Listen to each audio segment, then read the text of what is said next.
तो भाई भोपाल के लोग रोड पे उतर रहे हैं और एक ही बात का नारा लगा रहे हैं। ये वीडियो देखें आप। गाय के सम्मान में, गाय के सम्मान में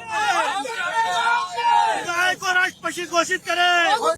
ये इस बात का नारा लगा रहे हैं जो कि एकदम सही भी है कि भाई गाय को देश का राष्ट्रीय पशु घोषित किया जाए।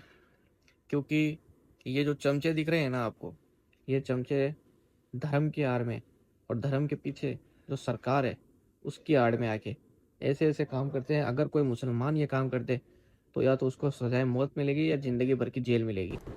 80% से ज़्यादा फैक्ट्री है इंडियन बीफ कटिंग की, और उनसे चंदा भी लेती है सरकार। और इसमें लगभग फैक्ट्रियां बीजेपी के कार्यकर्ताओं के नाम पे हैं और या किसी मुस्लिम के नाम पे है जो कि कोई हिंदू रन कर रहा है।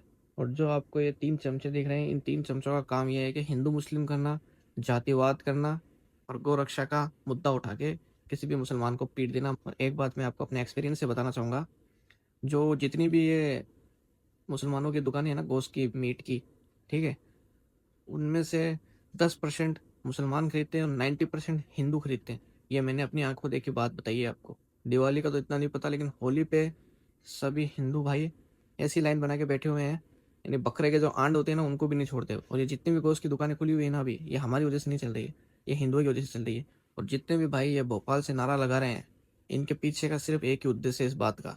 ये प्रोटेस्ट नहीं कर रहे कोई, ये सिर्फ भीड़ इस बात पे इकट्ठा हुई है कि गाय को देश का राष्ट्रीय पशु बनाया जाए, ताकि देश में हिंदू मुसलमान ना हो, लड़ाई दंगे ना हो, किसी प्रकार की बात ना हो और सारे भाई मिलजुल के रहे। मुसलमानों की तरफ से ये उद्देश्य है। अगर गाय देश का राष्ट्रीय पशु बनता है तो गाय को काटने पे, गाय को काट के बेचने पे या गाय को काट के एक्सपोर्ट करने तक कानूनी अपराध लगेगा और जिसकी सजा कानून उसको देगी, अगर सरकार चाहे तो।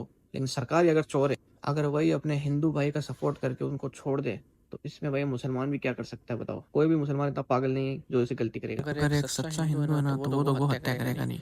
ये गो हत्या सिर्फ और सिर्फ अंधभक्तों के द्वारा की गई। और ये जो आपको चमचे दिख रहे हैं, और ऐसे लोगों की वजह से ही सत्ता खराब हो रखी है। और देश की सरकार ही साली चोर हो तो ऐसे लोगों की भी क्या गलती। सरकार की तरफ से तो बढ़ोतरी मिलती है ना ऐसे लोगों को, तभी तो ऐसे लोग नाड़ी के कीड़े पैदा होते हैं साले। भाई ऐसे मादर चौधों की बातों में ना आए, ऐसे गंडवे साले सिर्फ लड़ाने के हैं। और जो गायों को बेच के जो पैसा मिलता है कटिंग करके, वो अपने जेब में डालते हैं। तो देश के असली गद्दार ये अंधभक्त लोग हैं भाई। अब भाई मुसलमानों से जो हो सकता था मुसलमानों ने वो तो कर दिया। भीड़ इकट्ठा करके रोड पे आ गए और एकदम सही तरीके की रैली निकाली है कि भाई गाय को देश का राष्ट्रीय पशु घोषित किया जाए। अब इस देश के चौकीदार में अगर इतनी समझ सूझबूझ है तो भाई गाय को राष्ट्रीय पशु घोषित क्यों नहीं करते फिर वो। क्योंकि उनको भी पता है कि ये हिंदू मुस्लिम कैसे होगा। अब जब साले सरकार ही चोर हो तो इसमें भाई मुसलमान तो क्या कर सकता है ये बताओ। और इन अंधभक्तों को और इन आरएसएस वालों को यही लगता था कि भाई मुसलमान